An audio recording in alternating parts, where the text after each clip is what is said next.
So, Sarah, we are off and running. What can Boyd do? Well, he can win, and that's what he's here to do. It's that simple, and it's going to be a hell of a job for Boyd. He has got all the pressure, but my goodness, he's been here before. If anybody can do it, he can. He is our Michael Schumacher, our Roger Federer in driving terms. He has dominated the sport.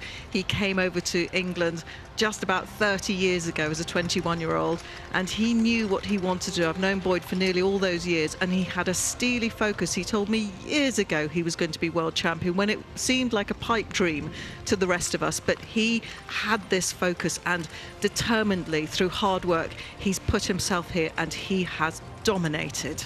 Unlike Roger Federer, he's not for retiring, though. Well, he gets irritated when people ask him about that, but he's not only driving and producing, he's training a majority of the drivers here as well. He's a busy guy. He spends a lot of his time flying all over the world, America, all over Europe, training. And that's as well as keeping his own big driving centre on the road at Valkenswaard in the Netherlands. But he has set the standard, and what Boyd has done, he's a highly, highly intelligent man. He has looked at every element of the driven turnout and taken it apart and put it back together again. Okay, well, it's for you now to really try and analyse why this might be a sub-40 score, or whether he's made the odd mistake. Clearly, we don't have the running scores, and clearly the picture early on is one of exuberance. He said that he was going to go out there and make sure that there was bags of energy from his horses. There's going to leave nothing in the training barn. It's all going to be out here now. And how's your early assessment on this man making his 10th appearance at World Championship, and when you think he's won 5 of them? That's a pretty meaty record. There are very few errors in a performance with Boyd, and if there are, he's very cross with himself afterwards. He is such a perfectionist, attention to detail. He will have his team filming this. Not only will he watch this afterwards and hear everything we're saying, but he will be filming this. He'll be watching it, analysing it from every angle. He's always thirsty, always looking for where he can improve. But what you've got here, you've got 4 fantastic athletes in his horses. Boyd often has the pick of the crop of some of the best horses, but my goodness, he trains them. He knows exactly what he's doing. He's extremely keen on the bitting, on making sure that he brings on the evolution of the mouth. I listened to a seminar he did earlier on this year when we were all in Lipica together, and he talked a lot about his philosophy behind bitting, because as he said, that's where it starts and stops in terms of your relationship with the horse and what's going on. So to get that right, to find the right mouthpiece, to be aware that the mouth can change, to also use different bits and different bridles. And he is such a perfectionist. He has several different bridles for the same horse. He'll have one he uses for dressage, one he uses for training, and another one that he will use on the marathon. And if any of the holes are changed in the cheek pieces, or the fitting of the noseband, or where the throat lash is, as he said himself, he'll go nuts, because it's even just one hole adjustment on a bit can change how the horse feels in his mouth. And so there is not a stone unturned, there is not a hair untouched that he hasn't first considered. And that's why he has held this stronghold in horse fours for so long. And he's not just training his compatriots here and Tour and a lot of the competitors. He does it across the board with pairs drivers. He's trained the British team for many years as well, and he puts as much back into it and leads from the front, undoubtedly. Mention his grooms here. He has Leah Schmidlin and Olsen just there. Yes, Emma's known as the super groom, and actually the FEI as a whole is championing the role of the grooms in this. Oh, just slight hop from his leader there. But yeah, just want that shortening on the inside, just a slight shortening of the pace, lengthening from the outside, even though this is on that 15-metre circle. And that is a very small circle for these great big powerful horses. Don't forget, we will see them steaming through the obstacles tomorrow here on the marathon, and just sit back and watch them on the diagonal. It's perfection.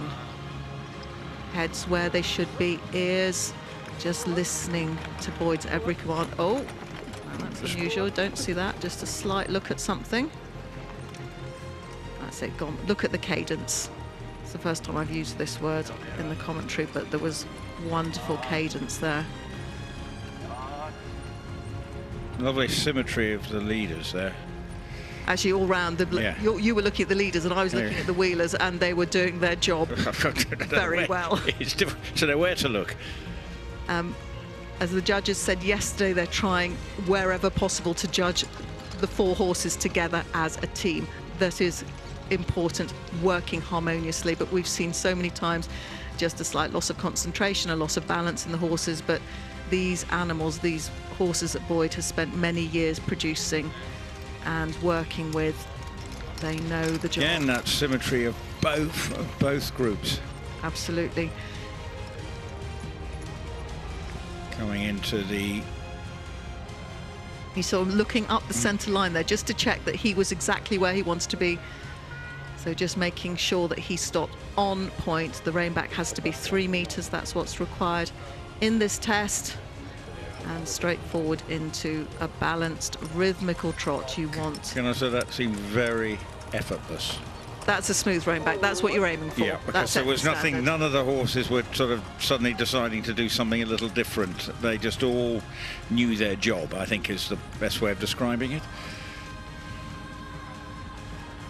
And yeah, just pinging out the loop there, and he's got brains in his hands, Boyd. He knows exactly what he's doing, where his hands want to be.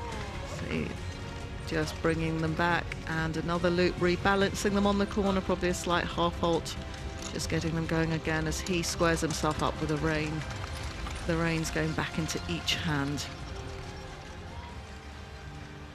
But you've got 4 stunning animals here before you've even started asking them to do this.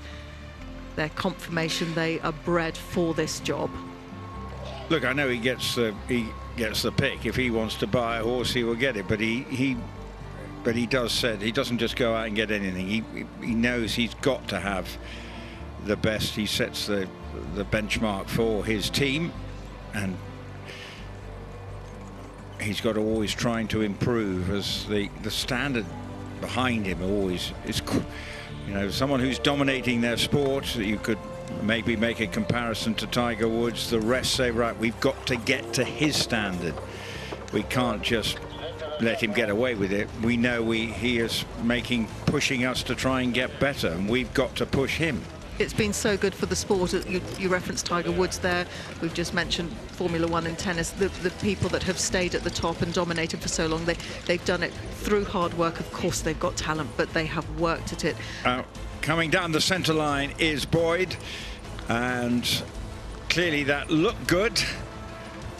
And the question will be, will the judges think it's equally good? Is it?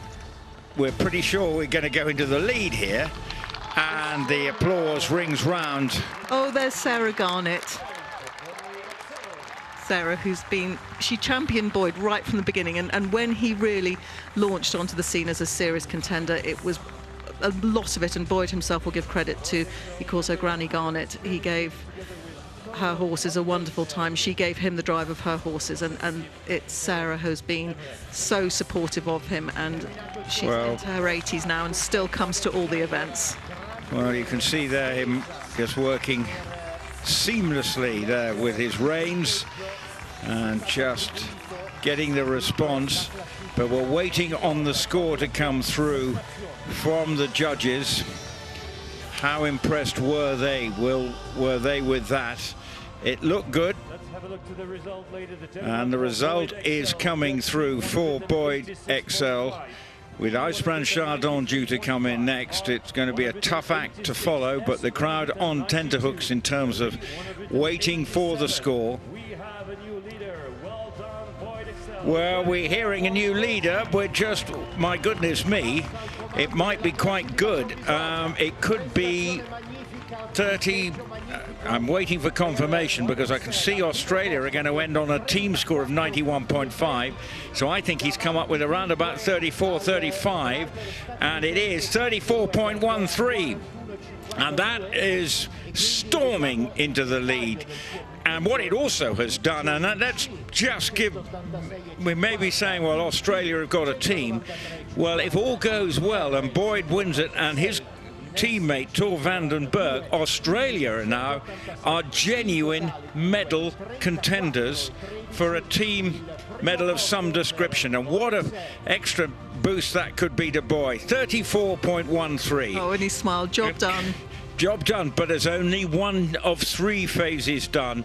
But it does throw the gauntlet down to his rivals that once again the master has produced another stunning test. And look, there's a very consistent reaction of marks there from 77 to 80. And that really, apart from Benjamin Ayoade, where there was a little disparity between 2 of the judges, a 20-point disparity, we've really seen this across all markings, maybe 3, 4, maybe 5 percentage difference across the markings. And that again, clearly with those 80%, I think they must be they are the first 80% that we've seen. Because look at this, 57.37, great for Tor van den Berg, because that was a great test from his teammate, but Boyd Exell, clearly with that 34.13, has put Australia in pole position